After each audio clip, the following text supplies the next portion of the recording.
It could have been worse. We could have got Norm of the North, Keys to the Kingdom in theaters. Because that's a real thing that I'm going to have to see.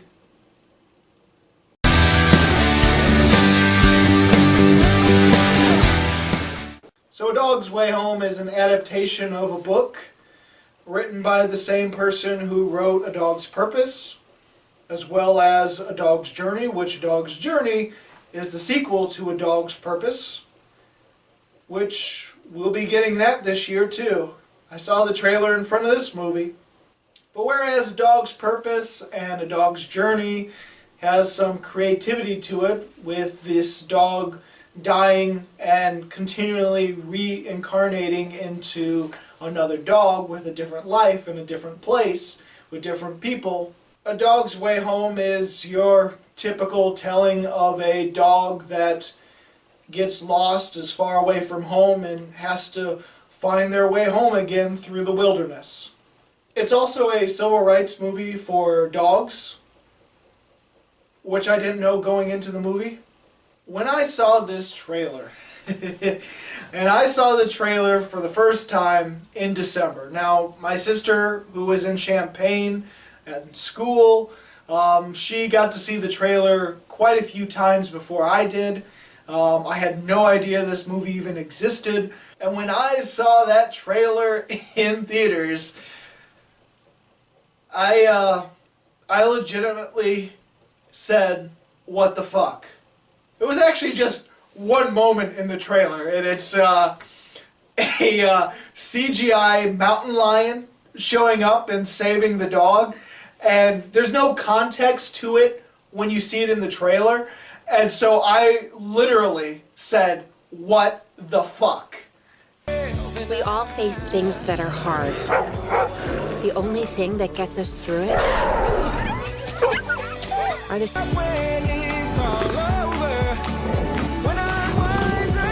And so I was ready to see the craziness this movie would have, and surprisingly, it's not as bad as I thought it would be.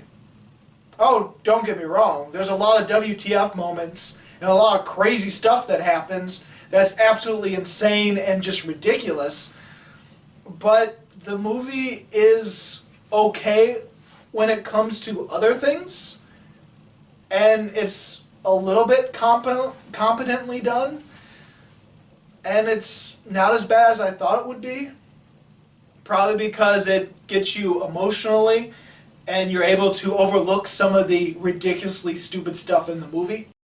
Don't worry, I'll get to the crazy stuff in my review, but I like to talk about the good things first. In my movie reviews, I talk about the good, then I talk about the bad. Or in this case, the ridiculously crazy stuff. The WTF moments of this movie. I do ultimately like the first half of the movie. Again, there's some crazy moments within the first half, and it might not actually be the first half. It was hard to tell because I don't look at my phone, I don't look at to see what time it is as I'm watching a movie in the theaters. So it could have been just the first third of the movie, but it feels like it's halfway through the film when the dog finally gets lost and has to go on her 400-mile journey, so says IMDb. I know it takes her 2.5 years to get home, and don't worry, that's not spoiling anything. You know that's what's going to happen, and even the trailer reveals that's what's going to happen. Can't believe it.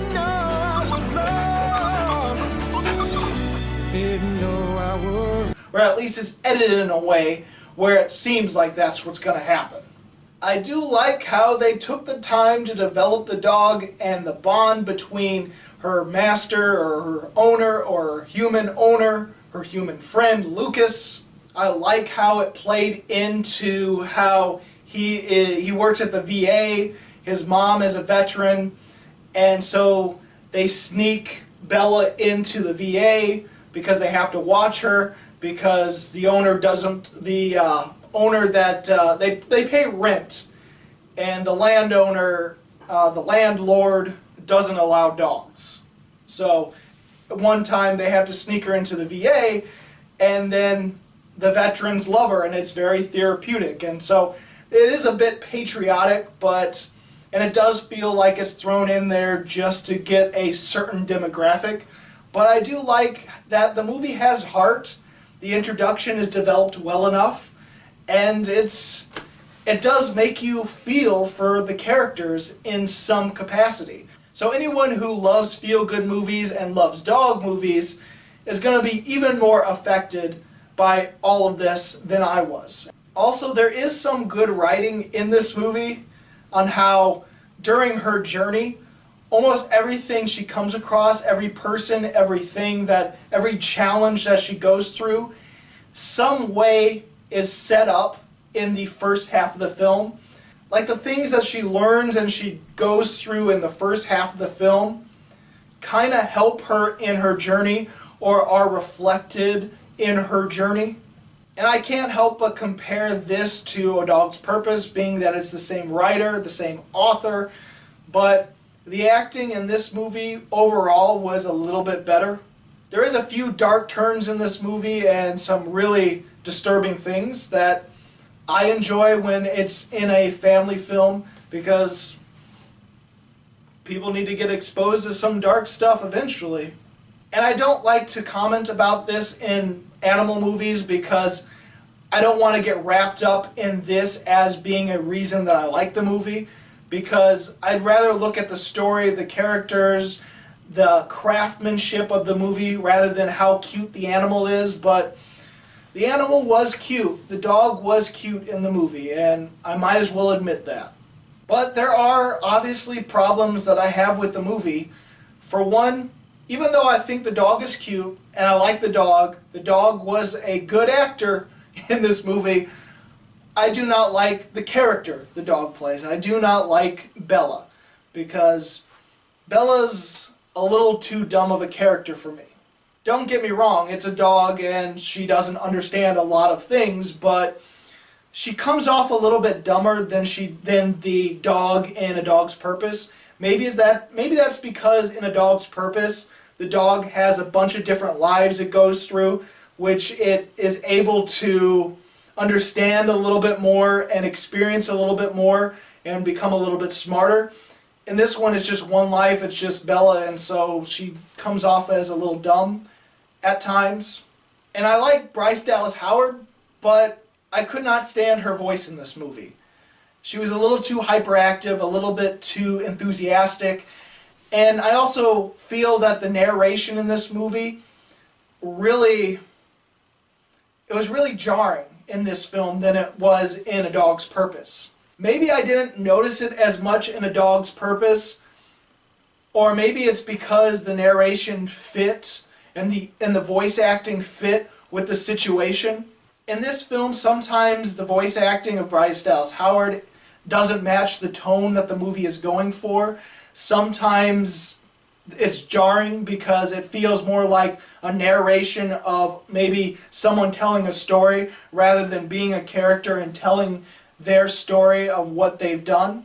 And there's just something about A Dog's Way Home where the narration is a lot worse than A Dog's Purpose, in my opinion. Or at least it doesn't match and doesn't quite add up to the other film.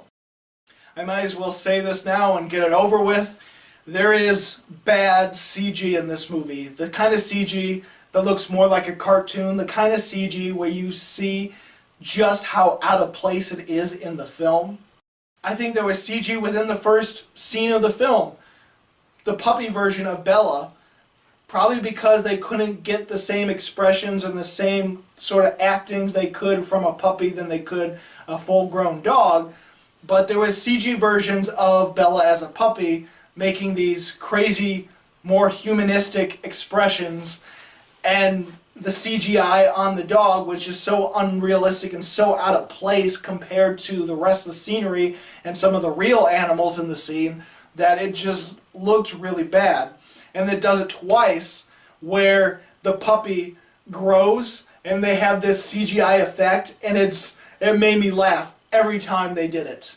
Where very baby, very little puppy becomes a little bit older puppy, and then there's a scene where the puppy turns into the adult Bella, and The CGI effect of that is really cringeworthy.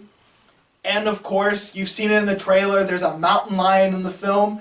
And again, they couldn't obviously use a real mountain lion for the movie, but the CGI mountain lion looks so out of place and so bad in this movie. Granted, the movie tries to make you care about the mountain lion. The trailer doesn't reveal this, so it's out of context to why the mountain lion is friends with Bella the dog. It turns out that on Bella's journey, she finds a dead mother mountain lion and an abandoned kitten mountain lion, or mountain lion cub, and raises that mountain lion as she's on her journey. Now look, you're probably thinking, what the hell is this movie? How is this in a movie and stuff? And you might think that is absolutely insane. But strangely enough, the movie makes you actually care for these two. I can't deny that the CGI is bad for this mountain lion cub and the mountain lion. But the way the story is handled is actually a little bit more acceptable than I thought I would have ever said for this movie review. But that mountain lion thing, that's not even all the craziness in this movie. As a puppy, Bella was raised by a cat, and so she actually has a mommy cat and a mommy dog. That happens in the film. Also, with that mountain lion revealed in the trailer, that leads to a CGI fight with a mountain lion against a bunch of, I think they're supposed to be coyotes. I don't know if they're supposed to be coyotes or wolves, because it could be one or the other. But the mountain lion fights these CGI versions of coyotes or wolves, and it's meant to be like this epic showdown, and it's because of the bad CGI, it's pretty laughable in my opinion. But one of the really crazy moments that made me say out loud, what the hell, was the moment where you're supposed to understand what breed, or at least what type, or that she's half of this specific breed. So when I looked at the dog, the breed that she's supposed to be, or supposed to be part of, does not come across in the film whatsoever. Turns out this film is a little bit of a civil rights for a specific breed of dog. She's supposed to be a pit bull in the film, or at least half pit bull. And she doesn't really look the part, in my opinion. I even checked with a few other co-workers and a few friends, and none of them, or at least all of them actually, was surprised when I said it's supposed to look like a pit bull. And the reason it's important that it looks like a pit bull in this movie, or at least she's half pit bull, is because it's a civil rights movement for pit bulls in Denver, Colorado. And because one of our main antagonists of the film, the first time he sees Bella, she must look like a pit bull for the purpose of the movie, because at the moment he sees her, he goes, "Oh, you got a pit bull." That's the moment when I said, what the hell? That's a pit bull? She doesn't look like a pit bull. Not even first glance. But anyway, turns out, and I thought this was a crazy made-up law. Turns out I looked it up afterward, and it really does exist. Pit bulls are illegal in Denver, Colorado, and a few other states. So this is prejudice against pit bulls. And so this is a civil rights movie for pit bulls. I kid you not. But also, despite the fact that they add this law in it and make it an important part of the movie, they also fail to acknowledge some of the real rules of the law, and how, for some reason in this movie, as long as she's home, they can't take her away, which makes no sense because she's still in the city limits of Denver. And even if it's on your property, dog control or animal control could still take the dog. It's law in Denver. But in this movie, as long as she's home, apparently she can't get kidnapped, and once she gets on the street, then she can get kidnapped. It's a little weird in this movie's logic. And also on the second offense, the animal control person is ready to completely put the dog to sleep, despite it not showing any aggression at all. Because this animal control person is just a complete villain in this movie. Another thing I don't like about the movie is just how all over the place the tone of the film is. It can go like really happy to very sad, or completely disturbing and moments flat. And it's pretty jarring. Like, let me give you this progression of a later scene in the movie. I won't spoil it too much, I guess. At least I hope I'm not spoiling it too much. But there's one character that Bella meets, a homeless veteran. And she is reminded of the veterans at the VA and feels just how sad he is, and remembers how sad they felt when she first met them.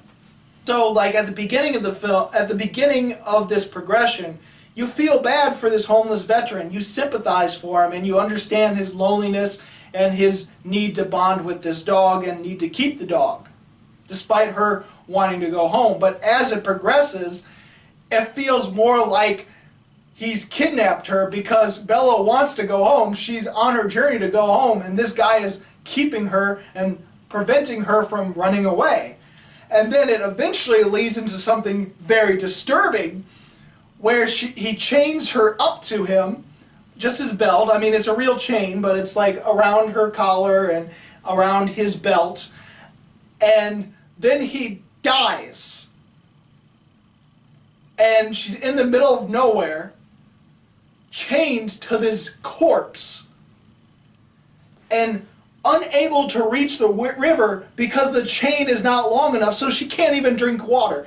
It gets that disturbing, just like that. I'm sure some kids in the audience will have some questions for their parents after they see this movie. Serves them right. I'm sure I can do a longer review for this movie with some of the craziness that happened in this film, but overall, it was a lot more acceptable than I thought it would be. And even the moment when Bella actually gets home and finds Lucas, it might be manipulative and it might be cliched, but there's something about that scene where everything put together and everything fit just well that it made me well up a little bit. And I didn't even care that much for the character, but it made me emotional. And it knows how to manipulate, it knows its target audience. And if you're a dog lover and you're a lover of feel-good movies, you are probably going to love this despite the craziness that happens, despite the WTF moments. You're probably going to be able to look past that more than myself. But in the end, I didn't mind watching this film. And overall, I'm going to give A Dog's Way Home 2.5 stars. I'm surprised. I thought this was going to be a 1-star movie.